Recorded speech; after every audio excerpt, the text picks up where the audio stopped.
ಇಂದಿರಾ ಗಾಂಧಿಯವರು ಒಂದು ತುರ್ತು ಪರಿಸ್ಥಿತಿಯನ್ನು ಇಡೀ ದೇಶದ ಮೇಲೆ ಏರಿದರು. ಈಗ ಸರಿಸುಮಾರು ಒಂದು 50 ವರ್ಷ ಕಳೆದೋಗಿದೆ.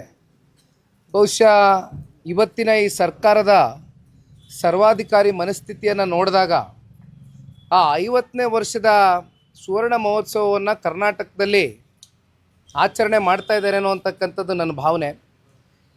ವಿಧಾನಸೌಧ ಒಂದು ರೀತಿ ನಮಗೆ ಶಕ್ತಿ ಸೌಧ ಇದ್ದಂತೆ. ಇಂಥ ಒಂದು ಶಕ್ತಿ ಸೌಧದಲ್ಲಿ ಇವತ್ತು ಎಮರ್ಜೆನ್ಸಿ 2.0ನ ಡಿಕ್ಲೇರ್ ಮಾಡ್ತಕ್ಕಂಥದ್ದಕ್ಕೆ ಇವತ್ತು ಕಾಂಗ್ರೆಸ್ನವರು ಮುಂದಾಗಿದ್ದಾರೆ. ಇಂಥ ಸರ್ವಾಧಿಕಾರಿ ಮನಸ್ಥಿತಿ ಬಹುಶಃ ಈ ಕಾಂಗ್ರೆಸ್ನವ್ರನ್ನ DNA ಈಗಾಗಲೇ ರಕ್ತಗತವಾಗಿ ಬಹುಶಃ ಅವ್ರಿಗೆ ಹಿಂದಿನಿಂದನೂ ಕೂಡ ಇದು ಒಂದು ರೀತಿ ಅಭ್ಯಾಸ ಆಗಿಬಿಟ್ಟಿದೆ.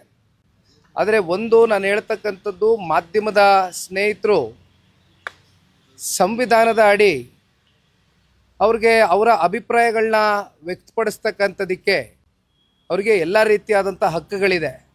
ಆದರೆ ಇವತ್ತು ಸರ್ಕಾರ ಕೊಡ್ತಾ ಇರ್ತಕ್ಕಂಥ ಕಾರಣಗಳೇನು, ಭದ್ರತೆನೋ ತಾಂತ್ರಿಕ ಸಮಸ್ಯೆ ಇರ್ತಕ್ಕಂಥ ಹಿನ್ನೆಲೆಯಲ್ಲಿ ನಾವು ಇವತ್ತು ಈ ಒಂದು ನಿರ್ಧಾರವನ್ನು ತಗೊಳ್ಬೇಕಾಗ್ತದೆ, ಮಾಧ್ಯಮದವ್ರ ಮೇಲೆ ನಿರ್ಬಂಧವನ್ನು ಏರಬೇಕಾಗ್ತದೆ ಅಂತಾರೆ. ಆದರೆ ಒಂದು ಇಲ್ಲಿ ಸ್ಪಷ್ಟವಾಗಿ ತಿಳಿತಕ್ಕಂಥದ್ದು, ಕಾಂಗ್ರೆಸ್ನಲ್ಲಿ ಇರ್ತಕ್ಕಂಥ ಸರ್ಕಾರದ ಜನಪ್ರತಿನಿಧಿಗಳು ವಿಧಾನಸೌಧದಲ್ಲಿ ನಡೆಸ್ತಾ ಇರ್ತಕ್ಕಂಥ ಅವ್ಯವಹಾರಗಳು, ಭ್ರಷ್ಟಾಚಾರಗಳು, ಅನೇಕ ಲೋಪದೋಷಗಳನ್ನ ಮುಚ್ಚುಮರೆ ಮಾಡ್ಕೊಳ್ಳೋದಕ್ಕೋಸ್ಕರ ಇವತ್ತು ಇಂಥ ಒಂದು ನಿರ್ಬಂಧಗಳನ್ನ ಮಾಧ್ಯಮದ ಸ್ನೇಹಿತರ ಮೇಲೆ ಏರ್ತಾ ಇರ್ತಕ್ಕಂಥದ್ದು ನಿಜಕ್ಕೂ ಕೂಡ ಅತ್ಯಂತ ಕರಾಳವಾದಂಥ ಒಂದು ದಿನ ಇವತ್ತು ಈ ಕಾಂಗ್ರೆಸ್ನ ಸರ್ಕಾರಕ್ಕೆ ಅಂತಕ್ಕಂಥದ್ದು ಈ ಸಂದರ್ಭದಲ್ಲಿ ತಿಳಿಸ್ಲಿಕ್ಕೆ ಬಯಸ್ತೇನೆ.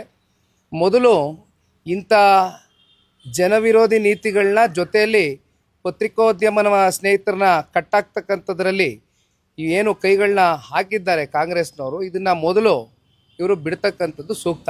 ಇಲ್ಲಾಂದರೆ ಜನತಾದಳ ಪಕ್ಷ, ನಾಡಿನ 7 ಕೋಟಿ ಕನ್ನಡಿಗರು ಇವತ್ತು ಪತ್ರಿಕೋದ್ಯಮ ಸ್ನೇಹಿತರ ಜೊತೆ ಇದ್ದಾರೆ. ಜನತಾದಳ ಪಕ್ಷವೂ ನಿಮ್ಮ ಜೊತೆ ಇದ್ದೇವೆ. ನಿನ್ನೆ ದಿನ ಹೋರಾಟ ಕೈಗೆ ನೆತ್ಕೊಂಡಿದ್ದೀರಿ.